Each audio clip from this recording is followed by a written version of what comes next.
Hello and welcome to 100% Real with Brandon and Ruby. We're calling this the ADHD Chronicles of what it takes to build not only your best body, but the confidence that you've been craving your whole life. Because confidence doesn't just come from what your body looks like, it comes from the process there.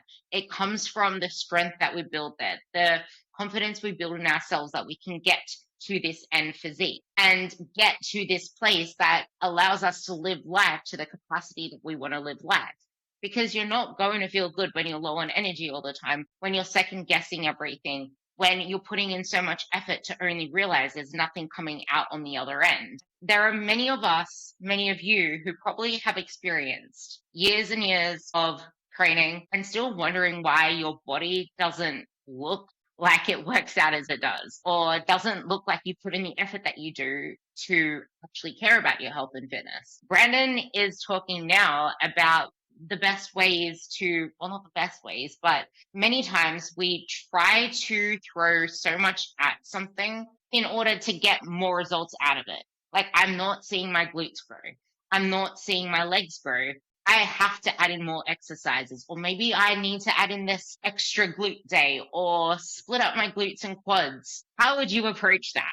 One of the things that I tell people who do that is like, listen, if one set isn't enough to trigger at least something, two won't do it either. So if you're just piling a bunch of stuff on there, like check your quality of effort, check your quality of execution. Kind of where I was going earlier is like, I'll give people two exercises to just master. And something that I see 100% of the time. You're looking for numbers as if like 12 reps is some magical thing that once you do 11, nothing happens. And once you do 12, like, oh, that was a stimulus, even though there was no weight on the bar.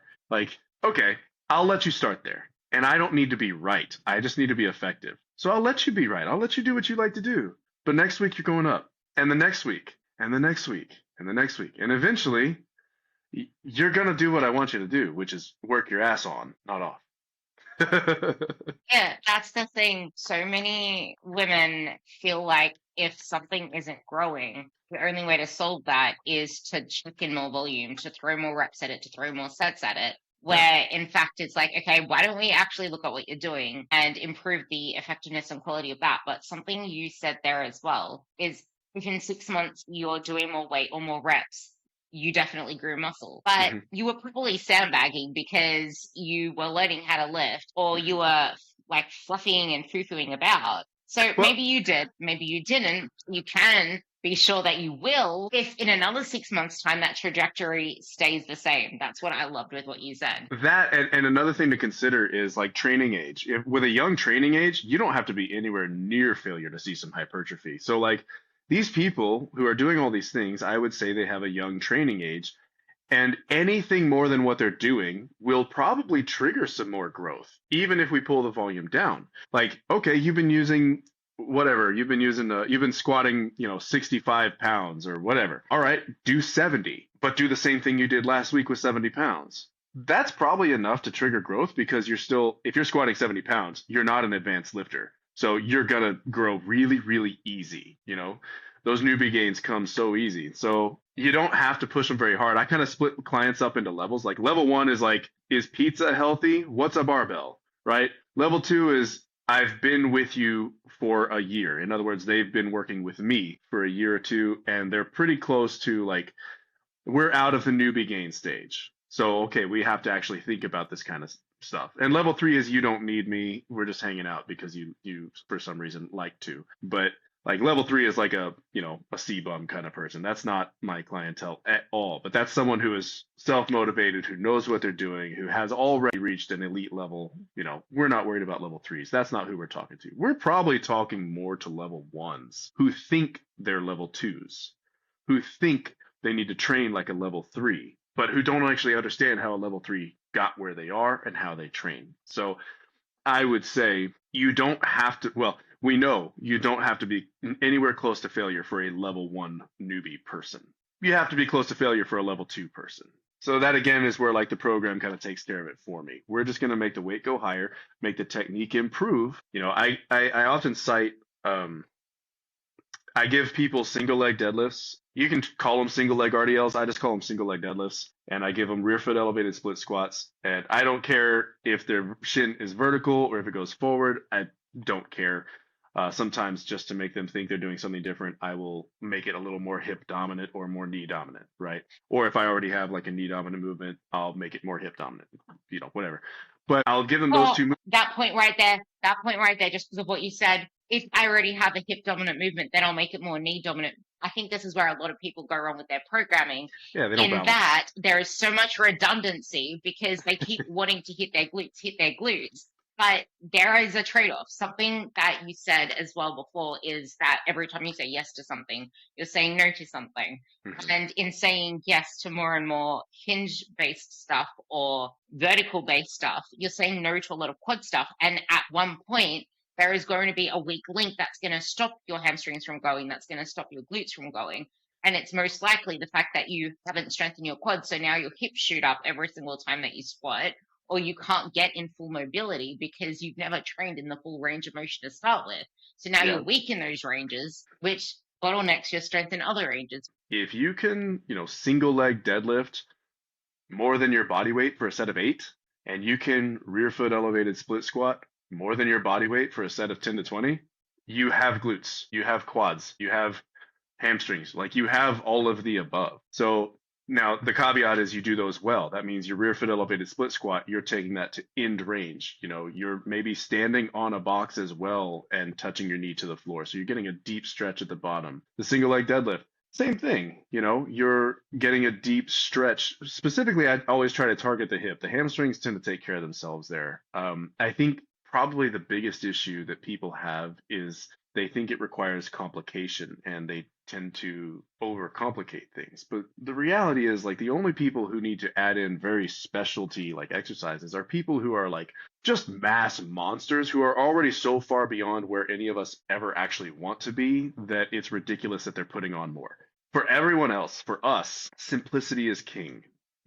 If you can do 10 chin-ups, I guarantee your arms and your back look phenomenal. There's no way around it. If you are a woman who can bench press more than your body weight for a set of 5 to 10, I guarantee the other side of your upper body looks great and you've got good arms. If you can single leg squat, if you can do pistol squats for a set of 20, and I mean a deep, like all the way down pistol squat, your legs look awesome. At least the front side of them does, and the glutes as well, because that is you don't think it, but that is a very glute heavy exercise. And then if you can single leg Yeah. deadlift, like I said earlier, more than your body weight for a set of 8, yeah, you've got glutes, you've got hamstrings, you're very strong. And I feel like this is something that confuses many women, sadly, because this is exactly what's marketed to all of us. So this isn't your fault. But when we want to look a certain way, what's been marketed to us is you need to cut your carbs.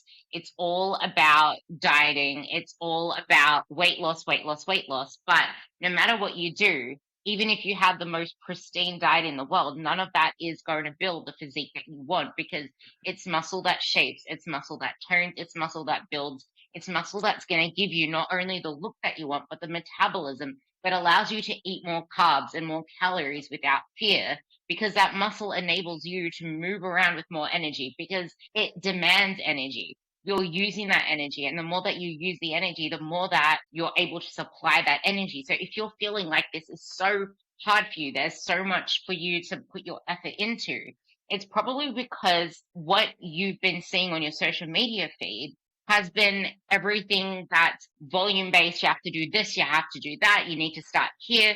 It's 5 days a week of workouts, where I would argue that people that say that they're training 5 or 6 days a week, but they're not seeing results, they would benefit from doing a shit ton less, but really going hard into the quality of that and fixing everything else around it. Because in my Yep. experience, those that do work out that much, they put more effort into the working out, but they don't look at the diet side of things or the movement outside of the gym. And you're not actually like the training is hard, but it's only hard because it's set up in an ineffective manner that makes it just feel productive because it feels like it's burning you out. Like there was, before I clicked record, I was talking about this lady who posted on the forum saying that she is too burnt out to train her legs because by the time she finishes the glute portion of her lower body workout, she's fried. And this is where I would question, do you actually know how to structure together an effective lower day program? Because you don't really need glute specific workouts to grow your glutes, but you can make things a little bit more glute dominant if you want to. However, like we were saying right before this is where that redundancy comes in. Because if you're slacking from one area, it's going to become your bottleneck. And you mentioned there as well.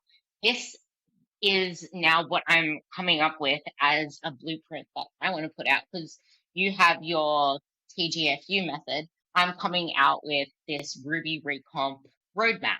It's figuring out, what is this roadmap? What is it that's actually going to get you to the end of where you want to be? And this is why Brandon and I are doing this podcast. This is why we're going to have this series coming out to you, because we are on the same page. We base everything that we do off the principles that have been proven to work.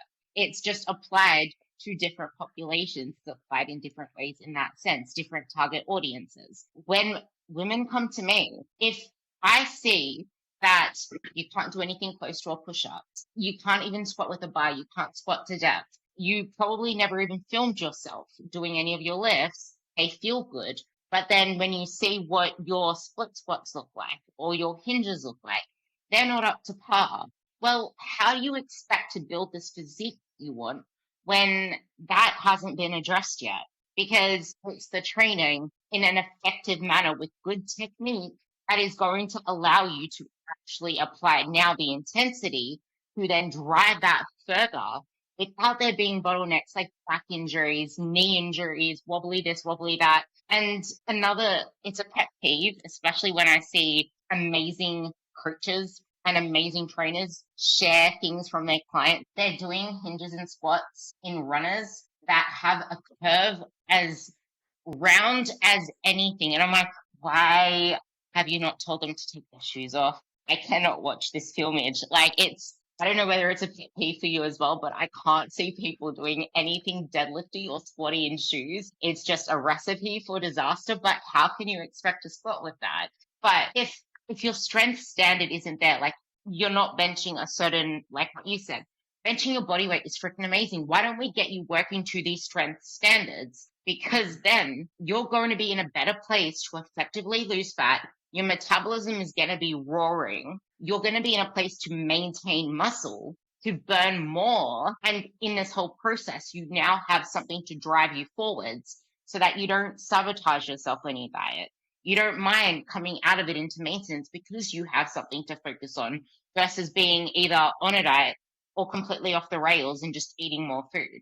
That is the roadmap to your best physique. It's very hard to travel that without a GPS. It's very hard to travel that without any signs on the road to know that you're going in the right direction. Now, while Brandon and I can't be your GPSs through this podcast, this is here to serve you as as little marks along the road to make sure that you are going in the right direction. You may still take detours because there might be too many confusing signs that look the same, but that's okay. You just reroute and get yourself on the road. And if you want to make it any faster, well, if you're living in Texas, Oh yeah, we're in San Angelo. We're like kind of middle of nowhere, sort of. well, if you're living in San Angelo and lifting only gives you pain and you don't really know where to look, then you have your GPS there.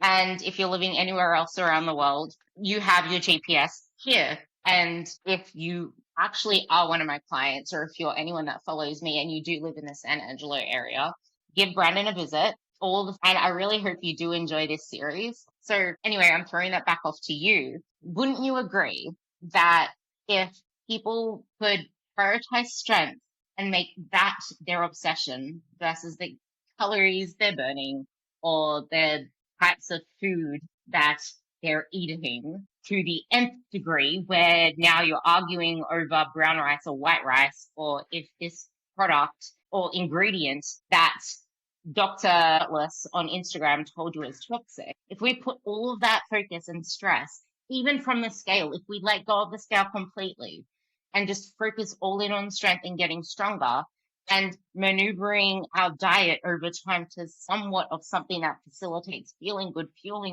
Because if you have a shitty diet, your training performance isn't going to be there. It's going to keep flip-flopping. You're going to feel like you're making no progress and spin in circles anyway. So your nutrition has to be at least good enough to get your training there. So once all your focus is on feeling good, fueling well, and making training the best that it can be, isn't it going to be inevitable that the women that come to us are going to see their physiques change? Yeah. I mean, it's kind of like what I was saying earlier is like it tends to get overcomplicated on the surface and they tend to focus on like majoring in the minors. I like to say like you're mowing the lawn while the house is on fire. Seed oils versus brown or white rice or things like that, or this glute exercise versus that glute exercise. And really, like I think it was Kobe Bryant said, "I'm the best because I never got bored with the basics." That's a paraphrasing, but that's what he said. That's the essence of what he said. And it's true. Like your meat and potatoes is like your big compound lifts. If you get really strong, I'm very biased towards single leg training, not against bilateral training. But in terms of a complete development for the lower body, you can't do single leg training without all of those muscles firing in the right sequence at the right time in conjunction with each other in such a way that they develop in a very balanced way and a symmetrical and proportional way. And so for physique, I came out of kind of a more orthopedic friendly school, if you will. And I saw that it turns out that's also very physique friendly because if the joint works better and it works better in conjunction with the joints around it, then the muscles that act on those joints develop better and they don't require as many damn sets and they don't require as much volume because you got the quality of work in. And so, like, yeah, coming back to the strength idea, if you made your obsession strength and strength as a skill, I'm not just going to move more weight, I'm going to establish a baseline technique and try to improve that as I see the weights go up. And this is why I said earlier is like, start light, that's fine. Just make sure the numbers are climbing every week. So give yourself somewhere to go. You don't want to not develop good habits and jump right in and, push to the point that you are just ingraining the habit of like benching like this instead of doing it, well. We want to work the muscles we're trying to target and not the, connective tissue in the joints per se. We're not, it's not cartilage day. You mentioned that you like the single leg work, and I'm a huge fan of this. You mentioned that if you're building up the single leg work, then that is going to pay off because it's humbling. There's no way that you can like screw up a single leg exercise if you're actually filming the lift, etc. Yeah. Versus with the bilateral, there is that. And I would say, would you also bring dumbbells over barbells into this as well? Because there's that. But then also on the single leg and single limb side of things, I would say a lot of women stray away from that because they feel weak. They feel like they can't lift enough weight. Can lift more with barbell or a machine. Why would I want to go to single limb work? I would say that's your green flag that you can't lift more weight on that movement. That means that you've found the weakness because that's what you're trying to bring up. If you hide your weaknesses, you can't work on them. So if it's bringing out a weakness in the chain, you're just going to get that much more out of it. That's good news. If this is really hard and you have to reduce the weight a lot to do it this way, that's a green flag that you're probably on the right track. I often say to people who are new to training, like, hey, if this feels right, you're probably doing it wrong. And if it feels wrong, then you're learning something new more often than not. That's with the caveat that that's under the watchful eye of one of our coaches. But it is true because if you're doing it and it feels right, you're just doing what you've already done, which isn't what we're trying to teach you. Because if that worked, you wouldn't be here. So it's going to feel wrong when you get it right because it's a pattern you haven't practiced before, or it's a range of motion you haven't really been in before. It's going to be uncomfortable. So, coming back to making strength the obsession and strength as a skill your obsession and honing in on those weak points, especially single leg stuff. If you'll remind me to go into the bilateral deficit later, I do love talking about that. But yeah, and you'll find that it benefits your bilateral movements better. If you can do pistol squats, you're going to be a lot better at back squats, and you're going to get a lot more out of them. The pistol squats. If you don't believe that this is, I don't know, were you following me back in 2020? Were you like in my world back in 2019? I think I was just 2019, about to start following you there. I think I found you in 21. My squats were shit. No, they were shit. In lockdowns, my coach gave me pistol squats. I don't even think I can do pistol squats now. I should start practicing that again. I used to pistol squat my dogs. You weren't following me then, were you? No, I don't think so. No? Oh my God. I have to find it and tag you. I was carrying like Kiara, who's 12 kilos or whatever, carrying her and doing pistol squats easily. Yeah, that's the way. Easily. By the time I got back into the gym, my squats never were deeper. They were never as clean. They were Mhm. never as strong, and pistol squats tidied them up. I just Yeah. had to give a big example of why that's true. Yeah. I mean, there are movements that tune the joints to work together. And I'm a huge proponent of like form follows function. Like, yes, we can train you like bits and pieces here, but I mean, in reality, like if you ever get a chance to see a cadaver, go see a cadaver because what you'll see is you don't have 600 plus muscles. You have one muscle with like 600 plus articulation. Thomas Myers said that, but it's so true. Like if you actually look at a body, it's all one piece. And so it fires with one. Like if you flex a bicep, there are a lot of other things that are happening, right? My triceps are firing to stabilize the elbow from the other side. My rotator cuff is firing to put me in one position and hold me there. And we're back. I'm hoping that you guys don't even notice there was a glitch. There are a lot of times that we start with a coach or we start a new program, a new anything with a whole burst of energy, and we want to get it right, of course. But it's kind of where this single leg work, this learning the skills, this is why most people try to obsess over the nuances, or it's so easy to get caught up in fancy exercises or the best glute workout on Instagram, because it takes a lot of patience and humbling and being okay with starting to learn things, to relearn things, to scale back the weight and be okay with that in order to set you up for the success that you want to see long term instead of always coming across bottlenecks. And a part of this in the book that talks about resistance, it's considered resistant from the therapist. I always just saw it as someone is struggling and they can't break through. The resistance I find isn't between well, to me, I don't feel like it's a therapist client or a coach client thing. I feel like all the resistance resides in the client themselves. They want something so bad, but it's your own internal struggles. But in reality, you mentioned this, I don't know whether I hit record, but I feel like this is a powerful part. It's not always to do with the thing itself, but the things that are getting in your way to that thing, things that we might fear away from. Like we don't like what accepting the solution is going to entail in terms of it might make you look weaker. It might mean that now people are seeing you as like this strong person, and now you have to scale back the weight. And the hardest part here with people letting go of the dieting mentality is that this is why it's so detrimental to compliment people on like losing weight and like body stuff, because now you become attached to that identity. It's so hard to move away from that.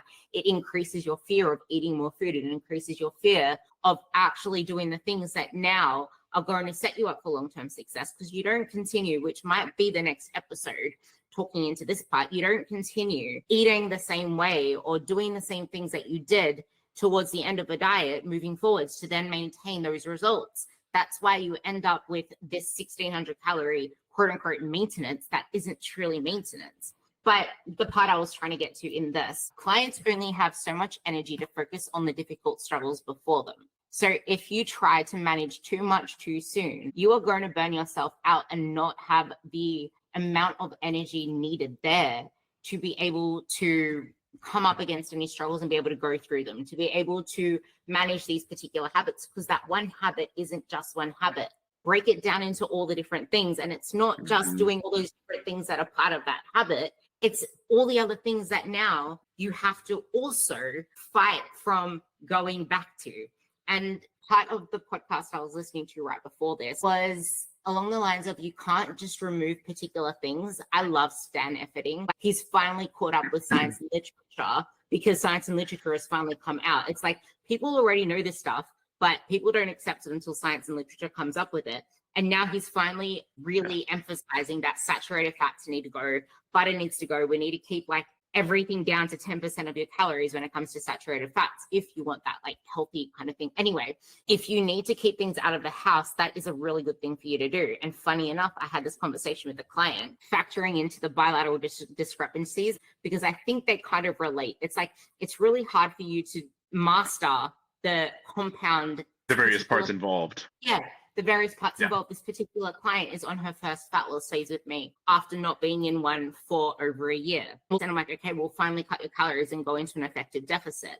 And she was doing really well. And now all of a sudden, these little nibbles and snacks are coming in. It's so important to know your starting base and work within those constraints, because as soon as you try to fit your body to everyone else's everyone else's body, or my squat needs to look this particular way. Well, actually, no, because your femurs are as long as a giraffe's leg.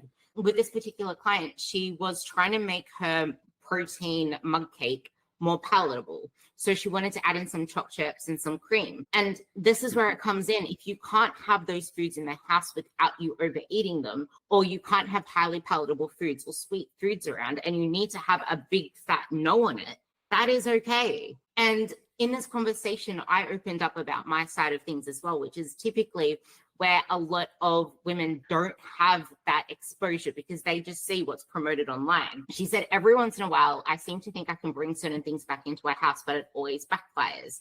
And what I said is, there's nothing wrong with you needing rules. You just need to accept that you function that way, but reframe it away from restriction to knowing yourself, and realize there's still plenty of foods that you can love. And it's not that it's obsessive or disordered eating like people make us feel. And then we tend to think that we're the problem, because these people speaking in certain tones to you that are body image disordered eating specialist guru monkeys just make you feel more guilty, which only makes it worse for you. Something that is infiltrating everywhere, that is stopping people from getting to where they want to be because they're shamed for needing things a certain way, or they can only see it in that way because people talk down to them like, you're bad for needing to keep this food out of your house. It's self-control by proxy, for one. Like, it's you understanding that you're human, you're mammalian, you have things that are built into you. These foods are designed to make you want more. That doesn't make them evil foods or bad.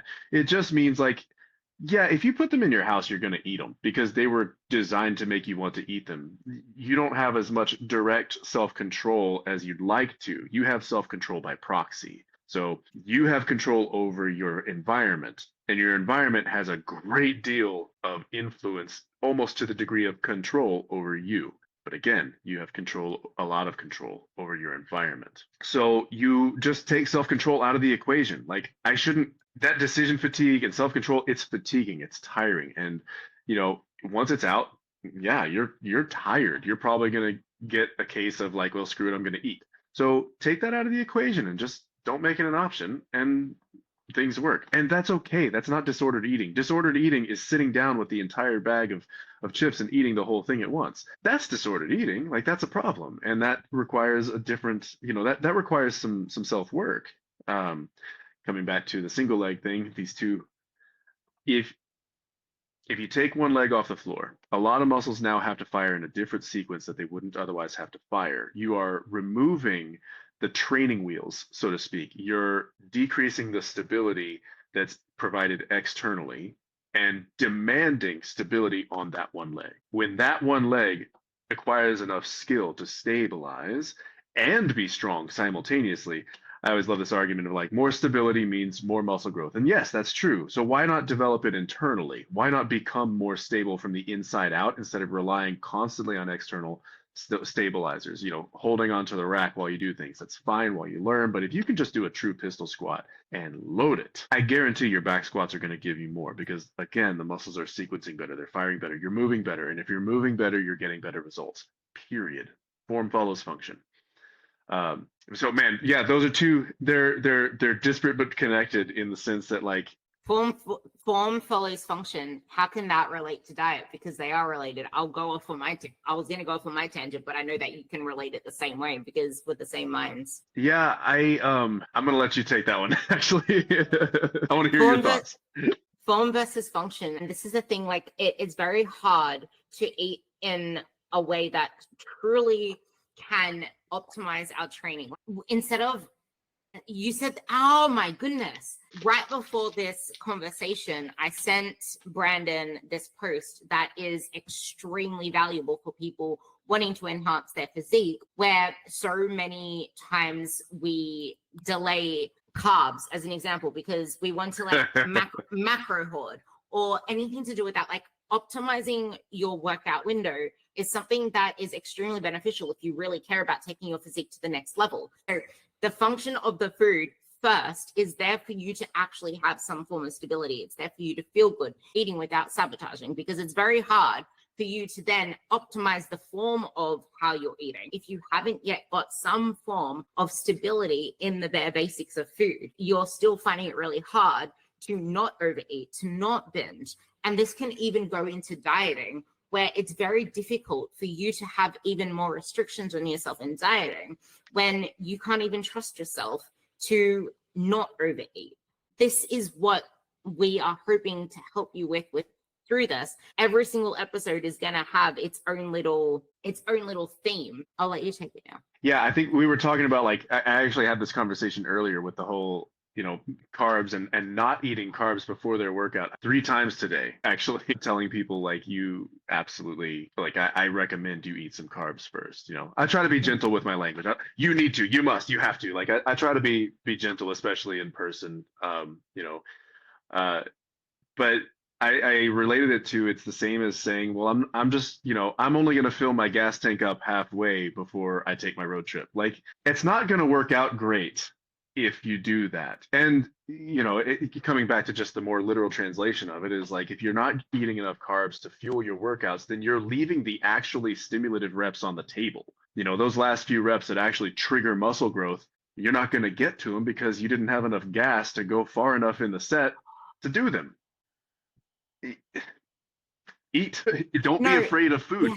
Remember how you said this before as well. I want you to tie into this, where we were talking about so many times we throw more and more at something if it's not responding. Mm-hmm. Where, yeah, okay, you might feel like your training is building muscle. Yeah, you might feel like your training is effective. Your training is hard. Your training should get you to your end results. But is it really? Like, it can feel really hard, but of course it'll feel hard if you went into the session without enough fuel to actually, like, when it comes to effective reps and people saying that you want your last reps to slow down, you want to struggle, you want to fail your last reps, so to speak. Well, you can easily do that when you're not well fueled, but still never actually build muscle, because of the fact that although you failed, although you had the effective reps, there's a bottleneck because you aren't pushing to your true potential. And it got debunked recently. I'm going to let you take this just because I want to talk about the strength part.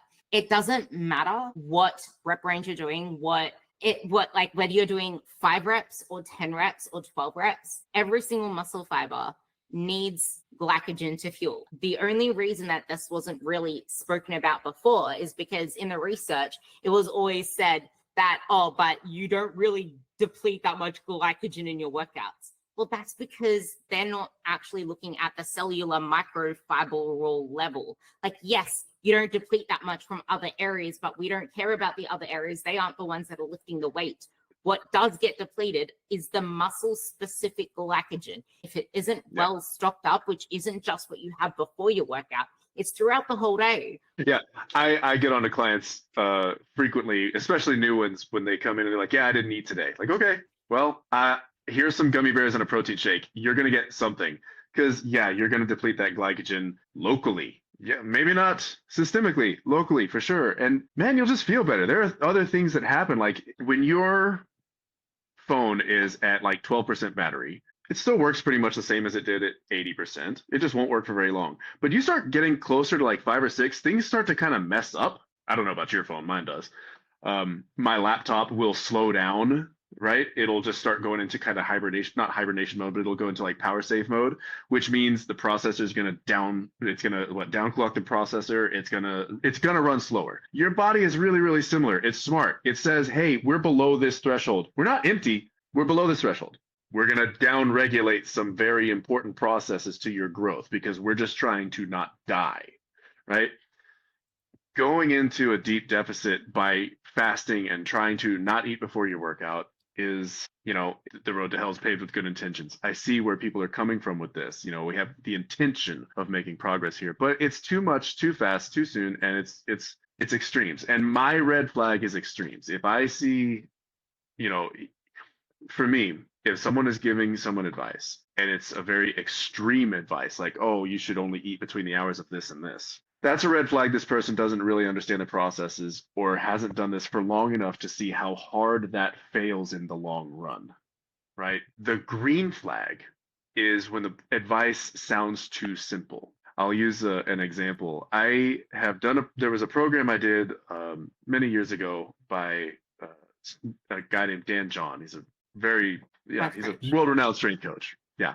I did his Mass Made Simple program, which has you training once every 3 days, and you're doing pretty much the same movements. You bench, you overhead press, you row, you do a little complex, and then you squat. And the program has you working up to, for me, it was working up to a single set of back squats, 225 for 50 reps. I've done some complicated programs, and I've done programs that are simple like that one. And that program was so much more effective than the more complicated programs I've done. If I give you 10 different exercises, it's really not going to push you nearly the same as if I said, hey, here's a heavy weight, squat it 50 times without stopping.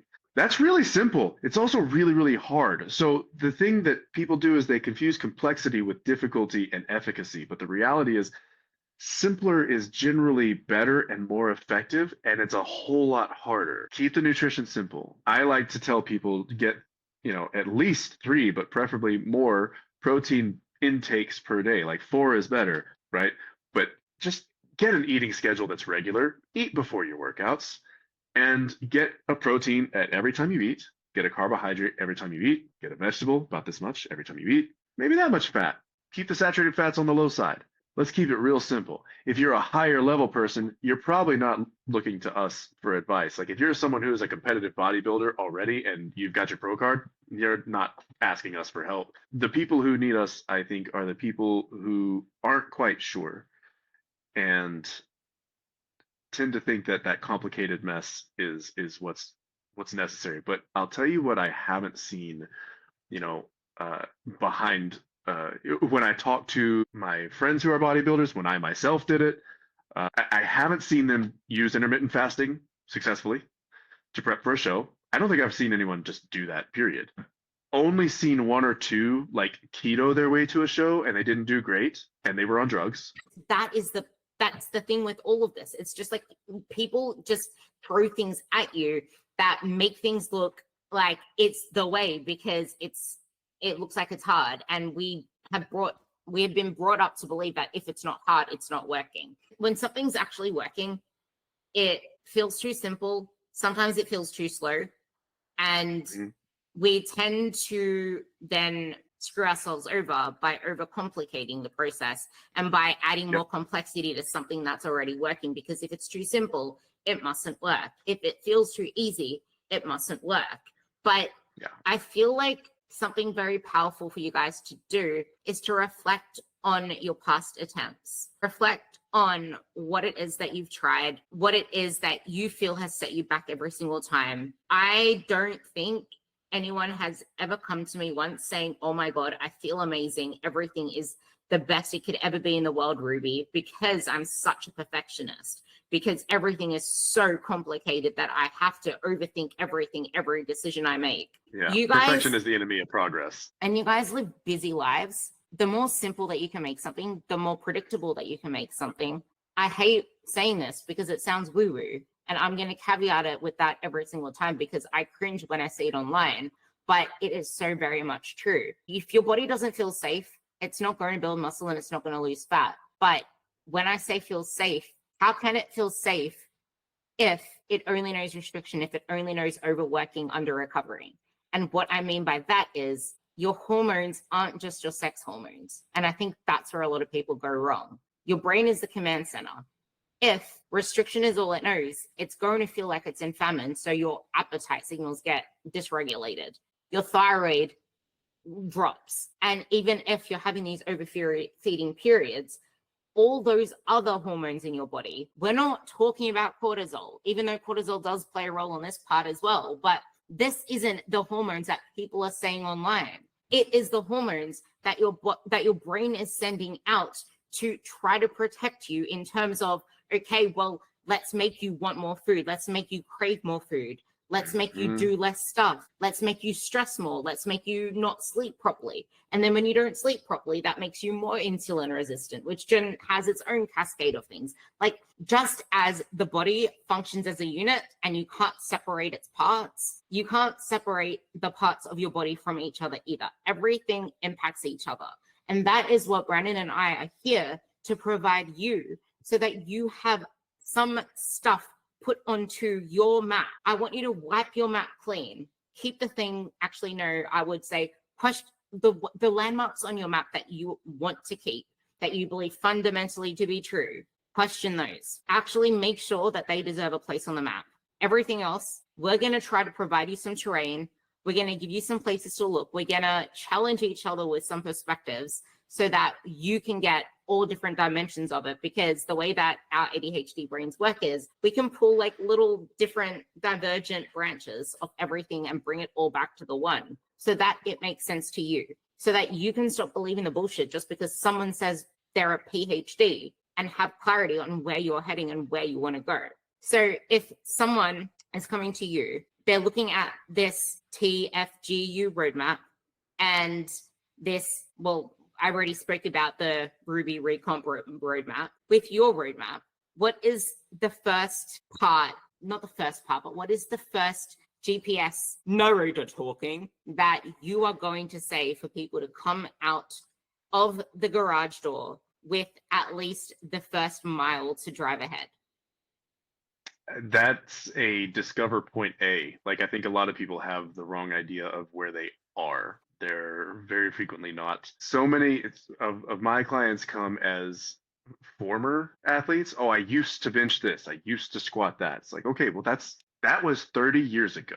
Where are you today? That's where we need to start. We can't start where you were, and we can't start with where you want to be.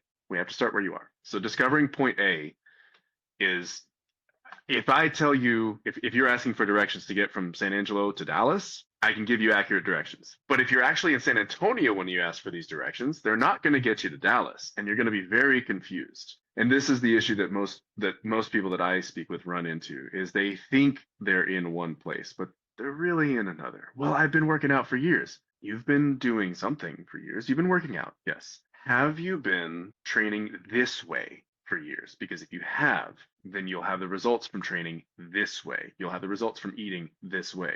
Have you been following simplicity and mastering the basics for years, or have you been chasing complexity and leaving very large gaps in the foundation of your training and your nutrition? That's really that's number one. Discover point A, and let's fill in those foundational gaps. And that differs for most people. I would say that, there are some glaring parts that stick out with almost everybody, but for the most part, it is a person by person basis for us, at least, because everybody has different gaps. But I'd say most people don't get enough protein. Most people don't sleep enough, and most people think that they need to run from carbs. And I mean, by the time you look at the end of the list of their elimination diet, the only thing that's left on there is like water. And even then, I don't know, that he's out. Even water. There was a video that I saw someone just debunk the other day. Even water is a hoax. It is dissolving your cells. You just look at water and it just dissolves. That is what it's doing to your cells. Water is not good for you. I don't know whether you saw that. No, but one is do a fitness media fast. Stop scrolling Instagram for a little bit. Look at our stuff. But if you're pick one person to listen to, not 20. There was a time that knowledge was power. There was a time that more information was better. That time is past. What is important now is filters. And what we get paid for is having very, very good filters that we've developed over decades of practice. We can read all the books, and I've certainly read many books that I would now consider a waste of my time, that at the time I thought were, everything important. But the reality was I developed better filters. And after revisiting them with better filters, I learned, I should have spent that time on my filters. So anyway, that's what a coach is for. That's what you need if you're online. If you're gonna be online, you need to have some very good filters. I think I mentioned mine in a previous podcast. If I didn't, I will eventually. But We'll talk about that for sure. yeah, pick one person to listen to and make it someone who has a high degree of success. Call me biased. I would suggest one of us. Or in that case, you can listen to two people. I'll allow it. But yeah, do a fast and stop taking in so much damn information and overwhelming yourself with, oh, but this, oh, but that. The confusion and overwhelm and burnout that it produces isn't productive and it's not helping you. I'm going to come back to bodybuilders for a moment. You'll look at their plates and you will often see the same thing every time for the most part. Like 80% of those meals look exactly the same, no matter which competitor you're looking at, no matter what level they're at. There's something to notice there. There's a pattern there. That's a kind of a universal principle. And when you look at the training, especially of the really good bodybuilders, they're not doing big fancy stuff. They're not doing fancy moves. They're building their foundation on the basics. They just are, especially the good ones. You know, get really good at the basics and remember the Pareto principle, because 80% of your results come from 20% of your effort. You can cut out a lot of BS. And you'll probably do better with less than with more. I absolutely love that. I feel like that is the initial step. It's first figure out where you actually know. The first would be first put on your filters, because it's hard to really get a good gauge of where you are now when you're still too busy with your eyes directed everywhere. And then get a really clear audit of where you are now, and only look to where you've been in the past if it's to get a better perception of where it is you are now and how you ended up there. And then leave it be. Keep the lessons, leave it there, because focusing on where you are now with the past in mind, instead of focusing on where you are the next second, the next minute, with the future in mind, is only doing you a disservice. And with that, if you're in the San Angelo area, you know where to find TGFU, because it'll be down below. And if you're in the online space and you are looking for some guidance, you will find us both here, both down below in the description, both feeding you really good advice. And I hope that this here is a great start to the rest of the journey that's to come. Yes. Bye. Thank you. Love yous. Yeah. Bye. Bye, y'all.